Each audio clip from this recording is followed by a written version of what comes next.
Hey everyone, welcome back to Corporate Decoder, the place where we try to make sense of Wall Street's jargon, and sometimes it is a real wild ride like this latest filing from Wheels Up experience. Incorporated, known to many of you as Up right now, it looks like they're flying through some pretty turbulent skies.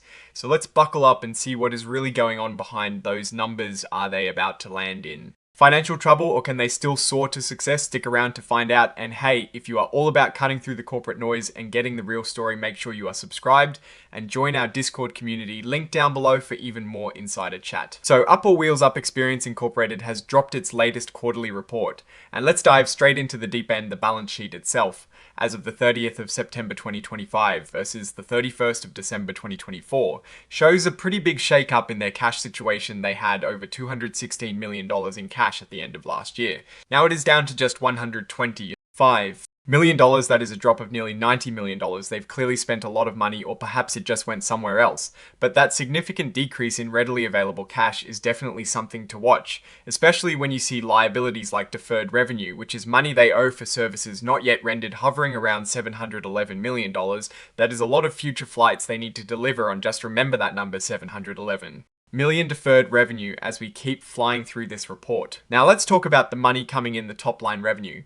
Revenue for the 3 months ending September was about $185 million. That is down almost 4% from the same time last year. That might not sound like a lot, but it is a significant dip when you consider what they're trying to achieve with their fleet modernization strategy. They're trying to upgrade their planes to newer, sleeker models. And when revenue dips, it makes it harder to fund those big expensive transitions. And when revenue goes down and costs go up, well, then you get a bigger loss for the same 3-month period. Their net loss ballooned to over $83 million. That is a jump of nearly 45% compared to last year. Ouch, they are losing money faster than before. And this is a trend we are seeing across the board in their financials. This is where things get particularly interesting. They've got a huge chunk of expense related to equity compensation, specifically executive performance awards and restricted stock units. These are essentially bonuses paid out in company stock or options, and the expense associated with them jumped significantly for the 3-month period, up to over $12 million.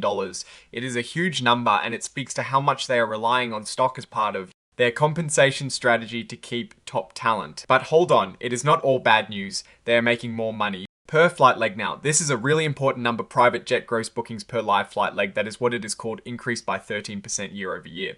They're getting more money from each flight that takes off. This means that despite flying fewer flights, they're making more money from each one. This is likely because they're flying bigger and more premium planes from their updated fleet. And think about it, if you are paying for a private jet flight, you probably want the best. So this is a good sign that their strategy of offering premium services is paying off on a per flight basis. And speaking of their fleet modernization, you can see it reflected in the utility metric. This is how much they're using their planes on average. It is up by 13% from last year. This means their newer planes are flying more hours, which is exactly what you want when you invest millions in upgrading your fleet. More flying hours equals more revenue potential.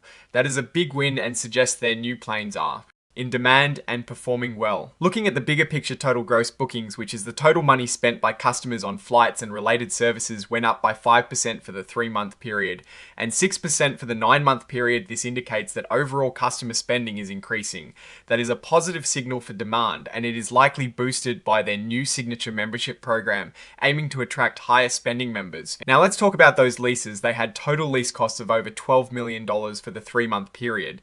This might seem like a lot, but it is actually down from the previous year. This suggests they might be restructuring their lease agreements, or perhaps moving away from some of their lease obligations as they acquire more planes outright, a smart move to potentially reduce ongoing costs, if done right. Let's address the elephant in the room here. Wheels Up has a massive amount of debt. The term loan alone is over $484 million, plus another $282 million in revolving equipment notes. That is over $766 million in debt, and get this, a good chunk of that interest is paid in kind, meaning they don't pay cash now. Instead, the interest gets added to the principal, making that debt pile grow even bigger. This is a dangerous game to play, especially with their current net losses. And it is not just about money. They're also tied up in a major legal battle with the former partner Exclusive Jets LLC, or Fee. They're suing Fee for wrongful termination and trying to get back millions in deposits. Fee is countersuing, and things are getting heated. They've been fighting this since 2023, and the outcome is very uncertain. This legal mess adds another layer of risk and could drain even more resources. So let's sum it up. Wheels Up is in a tough spot. They're generating more revenue per flight leg, and their planes are being used more often, which are great signs for their modernization strategy, but their overall revenue is down, their losses are widening, and a huge portion of their debt has interest that is just piling up without being paid in cash. They're relying heavily on stock compensation to keep their team, and it seems like they're playing a high stakes game of financial poker. Adding to the pressure, a significant chunk of their stock is locked up for a while. Longer this means big investors can't sell their shares easily right now. While this can sometimes be a positive sign for stability, it also means fewer shares might be available on the open market, affecting trading dynamics and potentially the stock price volatility we've already seen. My take on this company is that they are in a critical transitional phase. They've made some smart moves with their fleet modernization and the increased revenue. Per F-Light leg is promising, but the widening losses and massive debt load, particularly with that paid in kind interest, are major red flags. Their legal battles add another layer of uncertainty. They need to not only execute their modernization strategy flawlessly, but also significantly improve their profitability to manage that debt and avoid a cash crunch. The next year or two will be absolutely crucial for Wheels Up to prove they can actually turn this business around, or they risk becoming a cautionary tale in the private aviation sector.